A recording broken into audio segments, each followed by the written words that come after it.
নমস্কাৰ প্ৰিয় দৰ্শক, পুনৰ এবাৰ আপোনালোক সকলোকে এটা গুৰুত্বপূৰ্ণ ভিডিঅ'লৈ আন্তৰিক স্বাগতম জনাইছো। প্ৰিয় দৰ্শক, আজিৰ এই ভিডিঅ'টো আমি বিবাহিত মহিলাসকলৰ বাবে প্ৰস্তুত কৰা হৈছে। গতিকে বিবাহিত মহিলাসকলে আজিৰ এই ভিডিঅ'টো সম্পূৰ্ণকৈ চোৱাটো খুবেই জৰুৰী। আপুনি যদি এগৰাকী বিবাহিত মহিলা হয় তেন্তে এই ভিডিঅ'টো চোৱাৰ ফলত আপুনি বহু সুফল পাবলৈ সক্ষম হ'ব পাৰিব। আপোনাৰ স্বামীৰ আয়ুস দীঘলীয়া কৰিব পাৰিব আৰু আপোনাৰ ঘৰখনত ধন সম্পত্তিৰে ভৰাই তুলিব পাৰিব। যিখন ঘৰৰ মহিলাসকলে সেন্দুৰ লোৱাৰ সময়ত কপালত এটা কাম কৰি সেন্দুৰ লগাই সেইখন ঘৰতেই ধন টকা পইচা সা সম্পত্তিৰে ভৰি পৰে, এইখন ঘৰৰ মহিলাসকলে নিজৰ স্বামীৰ আয়ুস বৃদ্ধি কৰিবলৈ সক্ষম হ'ব পাৰে। সেইবাবে আপুনিও যদি আপোনাৰ স্বামীৰ আয়ুস দীঘলীয়া কৰিব বিচাৰে, আপুনিও যদি আপোনাৰ ঘৰখনত ধন সম্পত্তিৰে ভৰি থকাটো বিচাৰে, তেন্তে আপুনি আজিৰ এই ভিডিঅ'টো সম্পূৰ্ণকৈ চাই আপুনি সেন্দুৰ কপালত লগোৱাৰ পূৰ্বেই আপুনি কোনটো কাম কৰাটো খুবেই জৰুৰী জানি লোৱাটো খুবেই জৰুৰী আপোনালোক সকলোৰে বাবে। সেইবাবে আপোনালোকক অনুৰোধ কৰিছো, আপোনালোকে এই ভিডিঅ'টো কেতিয়াও আধৰুৱা নকৰিব। ভিডিঅ'টো আপোনাৰ বন্ধুবৰ্গ, আত্মীয় স্বজন, পৰিয়ালৰ সকলোৰে লগতো যিমান পাৰে শ্বেয়াৰ কৰিব, যাতে প্ৰতিগৰাকী বিবাহিত মহিলাই এই কথাখিনি জানি ল'ব পাৰে। কাৰণ প্ৰতিগৰাকী মহিলাই নিজৰ স্বামীৰ আয়ুস দীঘলীয়া কৰিবৰ বাবে নিজৰ কপালত সেন্দুৰ লগায়, বিবাহিত চিন হিচাপে সেন্দুৰ প্ৰয়োগ কৰে। সেই সেন্দুৰ লগোৱাত কিছুমান নিয়ম আছে আৰু সেই নিয়ম নীতি নিয়মসমূহ মানি চলিব পাৰিলে, লগতে এটা কাম আপুনি সেন্দুৰ লোৱাৰ পূৰ্বেই যদি কৰিব পাৰে, তেতিয়া আপুনি সুফল অৱশ্যেই পাব, আপোনাৰ স্বামীৰ অত্যন্ত মংগল হ'ব। সেইবাবেই আপুনি ভিডিঅ'টো শেষলৈকে চাই থাকক। যদি প্ৰথমবাৰ আমাৰ এই চেনেলটোত ভিজিট কৰিছে তেন্তে প্ৰতিদিনে এটা নজনা কথা আপুনি জানিবৰ বাবে এই চেনেলটো ছাবস্ক্ৰাইব কৰি ছাইডতে থকা ঘণ্টাৰ দৰে নটিফিকেশ্যন বেলটো অন কৰি ৰাখিব। যেতিয়াই আমি নতুন ভিডিঅ' আপোনালোকৰ বাবে প্ৰস্তুত কৰি আপলোড কৰিম এই চেনেলটোত, তেতিয়া আপোনালোকে সকলোতকৈ আগত এই ভিডিঅ'সমূহ চাই আপোনালোকে এটা নজনা কথা প্ৰতিদিনে জানিবলৈ পাব। সেইবাবে চেনেলটো অৱশ্যেই ছাবস্ক্ৰাইব কৰি ৰাখিব। ভিডিঅ'টোৰ মাজলৈ আগবঢ়াৰ পূৰ্বে আপুনি কমেণ্ট ছেকশ্যনলৈ গৈ আপোনাৰ আৰাধ্য দেৱতাৰ নাম অৱশ্যেই স্মৰণ কৰিব। লগতে প্ৰিয় দৰ্শক, ভিডিঅ'টোত এটা লাইক কৰি আমাৰ ভিডিঅ' বনোৱাত মনোবল বৃদ্ধি কৰিব বুলি আপোনালোকৰ ওপৰত আশা কৰিলো। তেন্তে প্ৰিয় দৰ্শক, বলক বেছি পলম নকৰি আমি সুন্দৰভাৱে জানি লওঁ এগৰাকী বিবাহিত মহিলাই সেন্দুৰ লোৱাৰ পূৰ্বে কি নিয়ম মানি চলাটো জৰুৰী, কি কাম কৰিব লাগে সেন্দুৰ কপালত লোৱাৰ পূৰ্বে। আহক আমি সুন্দৰভাৱে জানি লওঁ। প্ৰিয় দৰ্শক, সেন্দুৰ এগৰাকী বিবাহিত মহিলাৰ বাবে অত্যন্ত মহত্বপূৰ্ণ বস্তু। প্ৰতিগৰাকী মহিলাই সেন্দুৰ প্ৰয়োগ কৰে নিজৰ কপালত। সেন্দুৰৰ মহত্ব কি, কেনেকৈ আপুনি কোনদিনা লগাব লাগে সেন্দুৰ, আৰু কি নিয়ম আপুনি মানি চলিব লাগে যাতে আপুনি গোটেই জীৱন জুৰি আপোনাৰ স্বামীৰ অৰ্থাৎ সংগীৰ আয়ুস দীঘলীয়া কৰিব পাৰে। সেন্দুৰ আপুনি এদিনত অৰ্থাৎ দিনটোত আপুনি কিমান বাৰ কপালত লগাব পাৰে, আপুনি কি বস্তু নোখোৱাকৈ আপুনি সেন্দুৰ লগাব নালাগে, কি বস্তু আপুনি খাই লৈহে সেন্দুৰ লগাব লাগে, কি নিয়ম আপুনি মানিহে সেন্দুৰ লগাব লাগে।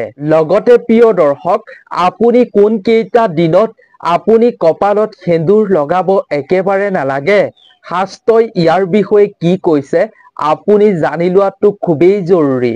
আজিৰ এই ভিডিঅ'টোৰ জৰিয়তে আপুনি সুন্দৰভাৱে সেন্দুৰৰ সম্পৰ্কে বহুতো নজনা কথা জানিব পাৰিব, কি নিয়ম আপুনি মানি চলিব লাগে, সেন্দুৰ পৰিলে কি সংকেত পোৱা যায়। যদি আপুনি কেতিয়াবা আপোনাৰ হাতত লৈ থকাৰ অৱস্থাতে হাতৰ পৰাই হওক বা টেবুলৰ পৰাই হওক যদি মাটিত সেন্দুৰ পৰি যায়, তেন্তে এয়া আপুনি কিহৰ সংকেত লাভ কৰিছে আপুনি জানেনে? হয়তো কেতিয়াবা লক্ষ্য কৰিছেনে? কেতিয়াবা যদি হাতৰ পৰা হঠাতে সেন্দুৰ পৰে মাটিত, তেতিয়া আপোনাৰ বাবে ভাল নে বেয়া, আপোনাৰ স্বামীৰ বাবে ভাল নে বেয়া, আপুনি হয়তো নাজানে। যদি নাজানে চাই থাকক ভিডিওটো। প্ৰিয় দৰ্শক, বহুতো এনেকুৱা প্ৰায় মহিলা আছে যিসকল মহিলাই সেন্দুৰ লোৱাৰ সময়ত এনেকুৱা এটা ভুল কৰে, যাৰ ফলত তেওঁলোকৰ ঘৰত ধনৰ অভাৱ হয়, সম্পদৰ অভাৱ হয়, সুখ সমৃদ্ধিৰ অভাৱ হয়, লগতে স্বামীৰো আয়ুস কমিবলৈ আৰম্ভ কৰে। যিটো ভুল মহিলাসকলে একেবাৰে কৰিব নালাগে। এনে ভুল কাম কৰাৰ ফলত আপোনালোকৰ স্বামী আপোনালোকৰ মাজৰ পৰা গুচি যোৱাৰ সম্ভাৱনা থাকে। সেইবাবে আপুনি সাৱধান হোৱাটো খুবেই জৰুৰী। সেইবাবে সেন্দুৰ এনে এটা বস্তু যিটোৰ বহুত মহত্ব আছে।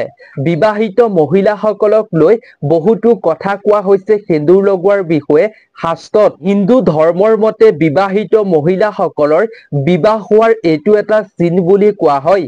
বিয়াৰ সময়ত সেন্দুৰ দান বিধিৰ এটা মহত্ব আছে।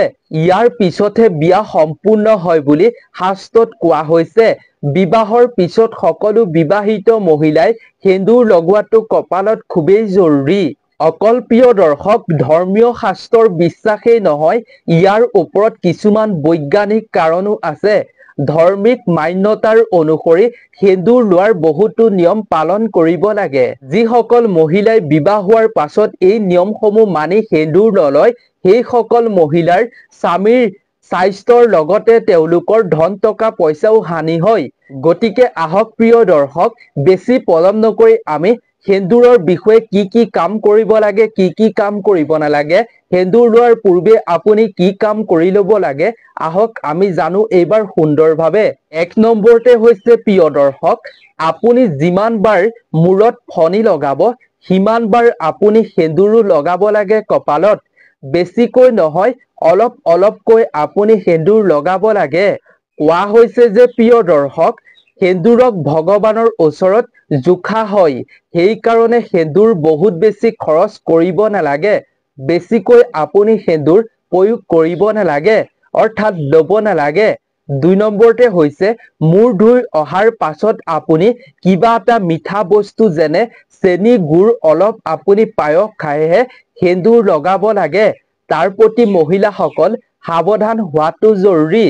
আৰু বহু দেৰিলৈকে সেন্দুৰ নোলোৱাকৈ থকাটো মহিলাসকলৰ বাবে, তেওঁলোকৰ স্বামীসকলৰ বাবে একেবাৰে ভাল নহয়। সেইবাবে আপুনি বহু দেৰিলৈকে কপালত সেন্দুৰ নোলোৱাকৈ নাথাকিব। 3 নম্বৰতে হৈছে প্ৰিয় দৰ্শক, মূৰ ধুই অহাৰ পাছতে লগে লগে আপুনি সেন্দুৰ লগাব বা সানিব নালাগে। তাৰ প্ৰতি মহিলাসকল সাৱধান হ'ব লাগে। শাস্ত্ৰত কোৱা হৈছে যে এনেকুৱা কৰাটো একেবাৰে শুভ নহয়। সেইবাবে মূৰ ধুই অহাৰ লগে লগে আপুনি কেতিয়াও সেন্দুৰ নাসানিব, সেন্দুৰ কপালত নলগাব। লগতে মহিলাসকলক কৈছো, যেতিয়া আপুনি মূৰ ধুব, তেতিয়া আপুনি মূৰ ধুই আহি লগালগ আপুনি নখ কাটিব নালাগে আৰু ভৰিত নখ পলিচ আপুনি কেতিয়াও লগাব নালাগে। তাৰ প্ৰতি মহিলাসকল সাৱধান হোৱাটো জৰুৰী। এইবাৰ জানো আহক আমি প্ৰিয় দৰ্শক 4 নম্বৰটোৰ বিষয়ে। 4 নম্বৰতে হৈছে প্ৰিয় দৰ্শক, কেতিয়াও আপুনি সেন্দুৰ খালী মূৰত ল'ব নালাগে। অৰ্থাৎ আপুনি মূৰত চুনি বা চাদৰখন লৈহে আপুনি সেন্দুৰ লগাব লাগে। লগতে মহিলাসকলে এইটোও সাৱধান হ'ব, সেন্দুৰ লগোৱাৰ সময়ত আপুনি কেতিয়াও থিয় হৈ সেন্দুৰ নলগাব। তাৰ প্ৰতি মহিলাসকলে লক্ষ্য ৰাখিব। 5 নম্বৰতে হৈছে প্ৰিয় দৰ্শক, কেতিয়াও আপুনি খালী পেটেৰে একো নোখোৱাকৈ থাকি আপুনি সেন্দুৰ কপালত লগোৱাটো উচিত নহয় বুলি শাস্ত্ৰত কোৱা হৈছে। লগতে মহিলাসকলে মাহেকীয়াৰ সময়ত যেতিয়ালৈকে মূৰ নোধোৱে, তেতিয়ালৈকে তেওঁলোকে সেন্দুৰ কপালত লগোৱাটো উচিত নহয়। অৰ্থাৎ মহিলাসকলে মাহেকীয়া হোৱাৰ 3য় দিনা মূৰ ধুইহে তেওঁলোকে সেন্দুৰ লগাব লাগে। এইবাৰ আমি জানো আহক 6 নম্বৰটোৰ বিষয়ে। 6 নম্বৰতে হৈছে প্ৰিয় দৰ্শক, বৃহস্পতিবাৰ আৰু শনিবাৰে হালধীয়া সেন্দুৰ লগোৱাৰ এক নিয়ম আছে শাস্ত্ৰত, যাৰ ফলস্বৰূপে আপোনাৰ স্বামীৰ দীৰ্ঘায়ু হয় বুলি মান্যতা আছে। পাৰিলে আপুনি সেইদিনা হালধীয়া সেন্দুৰ লগাবলৈ চেষ্টা কৰিব লাগে। এইবাৰ আমি জানো আহক প্ৰিয় দৰ্শক 7 নম্বৰটোৰ বিষয়ে। ভুলতে যদি আপোনাৰ সেন্দুৰ মাটিত পৰি যায়, তেতিয়া আপুনি নিজৰ আচল বা চাদৰখনে বা চুনিৰখনে আপুনি সেন্দুৰখিনি মোহাৰি সেই ঠাইডোখৰ আপুনি 5 বাৰ প্ৰণাম কৰিব লাগে। আপুনি ক'ব লাগিব তেতিয়া, হে ভগৱান, মোৰ ভুল হৈ গ'ল, মোক ক্ষমা কৰি দিয়া। এইদৰে আপুনি 5 বাৰ প্ৰণাম কৰিব লাগে। 8 নম্বৰতে হৈছে প্ৰিয় দৰ্শক, সেন্দুৰৰ টেমা কেতিয়াও খালী কৰি ৰাখিব নালাগে। তাৰ প্ৰতি মহিলাসকলে লক্ষ্য ৰাখিব। লগতে মহিলাসকলে যিটো সেন্দুৰৰ টেমাৰ পৰা সেন্দুৰ ব্যৱহাৰ কৰে নিজে, সেই সেন্দুৰৰ টেমাটোৰ পৰা কাকো কেতিয়াও সেন্দুৰ ব্যৱহাৰ কৰিবলৈ দিয়াটো উচিত নহয়। অৰ্থাৎ আপোনাক যিটো টেমাৰ পৰা বিয়াত সেন্দুৰ দিয়া হয়, সেইটো টেমাৰ পৰা আপুনি কেতিয়াও সেন্দুৰ আনক ল'বলৈ দিয়াটো উচিত নহয়। আৰু বৰত উৎসৱত আপুনি সেই টেমাটোৰ পৰা সেন্দুৰ ল'ব লাগে। এনে কৰাটো আপোনাৰ স্বামীৰ বাবে খুবেই মংগল। এইবাৰ আমি জানো আহক প্ৰিয় দৰ্শক 9 নম্বৰটোৰ বিষয়ে।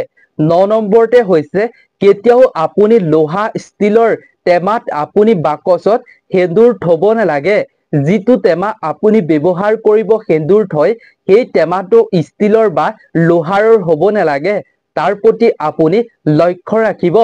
10 নম্বৰটোলৈ আগবঢ়াৰ পূৰ্বে যদি আপুনি ইমানলৈকে ভিডিঅ'টো চাই ভাল পাইছে, তেন্তে ভিডিঅ'টোত অৱশ্যে এটা লাইক কৰিব বুলি আশা কৰিলোঁ। এইবাৰ আমি জানো আহক 10 নম্বৰটোৰ বিষয়ে। 10 নম্বৰতে হৈছে প্ৰিয় দৰ্শক, কেতিয়াও আপুনি পূজাত লোৱা সেন্দুৰ লগালগ আঁতৰ কৰি দিব নালাগে। 2ৰ পৰা 3 ঘণ্টাৰ পাছতহে আপুনি আঁতৰাব লাগে। 11 নম্বৰতে হৈছে, বিবাহিত মহিলাসকলে সেন্দুৰ সদায় নিজৰ পইচাৰে কিনি লগাব লাগে বা ল'ব লাগে। আনৰ পইচাৰে সেন্দুৰ কেতিয়াও কিনি লগাব নালাগে। 12 নম্বৰতে হৈছে প্ৰিয় দৰ্শক, যিমান সমস্যা আহিলেও আপুনি আন মহিলাৰ সেন্দুৰ কেতিয়াও কপালত ব্যৱহাৰ কৰাটো উচিত নহয়। আন মহিলাৰ সেন্দুৰ ব্যৱহাৰ কৰা মহিলাসকলৰ স্বামীয়ে ধনৰ সমস্যাত ভুগিবলগীয়া হয়। সেইবাবে আন মহিলাৰ সেন্দুৰ কেতিয়াও এগৰাকী বিবাহিত মহিলাই ব্যৱহাৰ কৰাটো একেবাৰে উচিত নহয়। ইয়াৰ বিষয়ে শাস্ত্ৰত কোৱা হৈছে। দৰ্শক 13 নম্বৰতে হৈছে, উপহাৰত পোৱা সেন্দুৰ আপুনি কেতিয়াও লগাব নালাগে। এইসমূহ অশুভ বুলি শাস্ত্ৰত গণ্য কৰা হৈছে। 14 নম্বৰতে হৈছে প্ৰিয় দৰ্শক, গা নোধোৱাকৈ কেতিয়াও সেন্দুৰ লগাব নালাগে কপালত।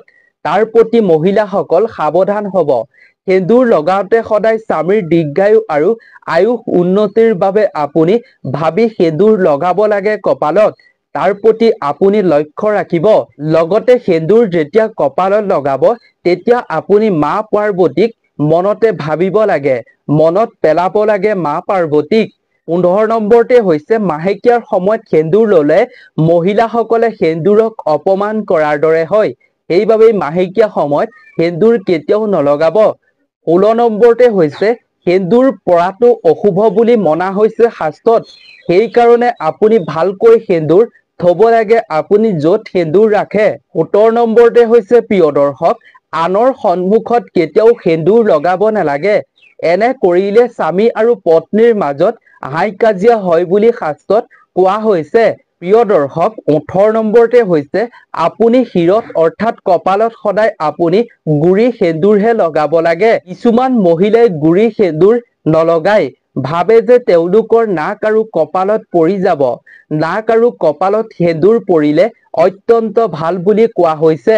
ইয়াৰ অৰ্থ হৈছে যে আপোনাৰ স্বামীয়ে আপোনাক বহুত মৰম কৰে। 19 নম্বৰতে হৈছে প্ৰিয় দৰ্শক, ভুলতে কেতিয়াবা সেন্দুৰ পৰি গ'লে আপুনি প্ৰথমে মা পাৰ্বতীক স্মৰণ কৰি ক্ষমা খুজিব। তাৰ পাছত আপুনি সেই সেন্দুৰখিনি একেলগে গোটাই আপুনি গছৰ গুৰিত আপুনি থৈ আহিব। 20 নম্বৰতে হৈছে প্ৰিয় দৰ্শক, যেতিয়া আপুনি গুড়ি সেন্দুৰ কপালত লগাব, তেতিয়া আপুনি আঙুলি বা জুইশলা কাঠিত অলপ আপুনি পানী দি লগাব পাৰে। তেতিয়া কপাল আৰু নাকত পৰি নাযায়। যিসকলে এনে ভয়ৰ কাৰণে কপালত গুড়ি সেন্দুৰ নলগায় শিৰত, সেইসকলে এনে কাম কৰিব পাৰে। 21 নম্বৰতে হৈছে প্ৰিয় দৰ্শক, মান্যতা অনুসৰি যিসকল মহিলাই সেন্দুৰ চুলিৰে তেওঁলোকে লুকুৱাই ৰাখে বা ঢাকি লয়, সেইসকল মহিলাৰ স্বামীসকল সমাজত লুকাই পৰে আৰু সন্মানো লাভ কৰিব নোৱাৰে। সেইবাবে সদায় মহিলাসকলে কেতিয়াও চুলিৰে সেন্দুৰকণ ঢাকি ৰাখিব নালাগে, লুকুৱাই ৰখাটো উচিত নহয় বুলি শাস্ত্ৰত কোৱা হৈছে। প্ৰিয় দৰ্শক, 22 নম্বৰতে হৈছে শিৰত সেন্দুৰ লগাওঁতে সাৱধান হ'ব লাগে। শিৰৰ একদম সোঁ মাজত আপুনি সেন্দুৰ লগাব লাগে। কাষত অৰ্থাৎ মাজত শিৰত নলৈ যদি আপুনি কাষত শিৰ ফালি লয় তেতিয়াহ'লে তেওঁলোকৰ স্বামীৰ লগত কাজিয়া হোৱাৰ সম্ভাৱনা থাকে আৰু তেওঁলোকৰ স্বামীসকলৰ আন মহিলাৰ প্ৰতি আকৰ্ষিত হৈ পৰে। সেইকাৰণে আপুনি শিৰত সেন্দুৰ সদায় দীঘলীয়াকৈ লগাব লাগে আৰু সোঁ মাজত আপুনি সেন্দুৰ লগাব লাগে। তাৰ প্ৰতি মহিলাসকল সাৱধান হোৱাটো জৰুৰী।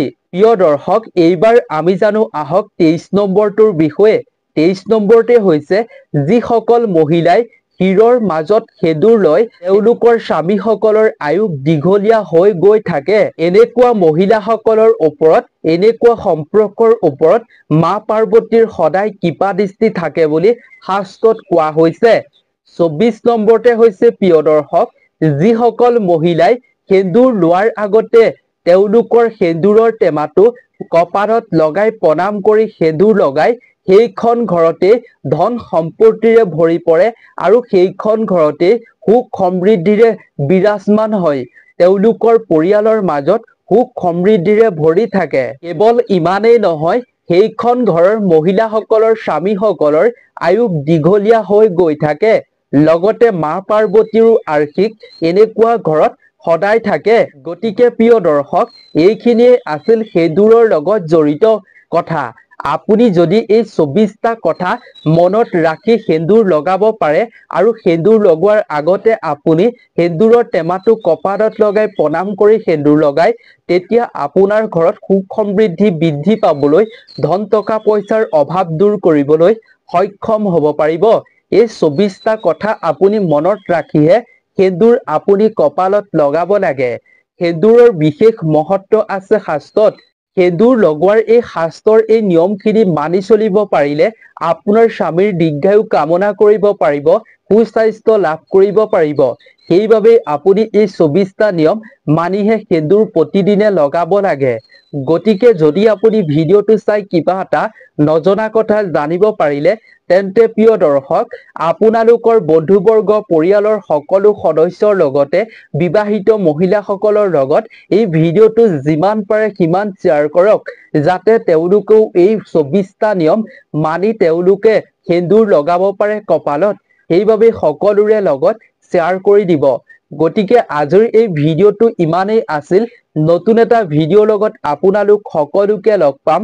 আপোনালোক সকলো ভালে থাকক, সুস্থ থাকক, তাৰে আমিও কামনা কৰিলো। আজিৰ ভিডিঅ'টোৰ পৰা বিদায় লৈছো। ধন্যবাদ।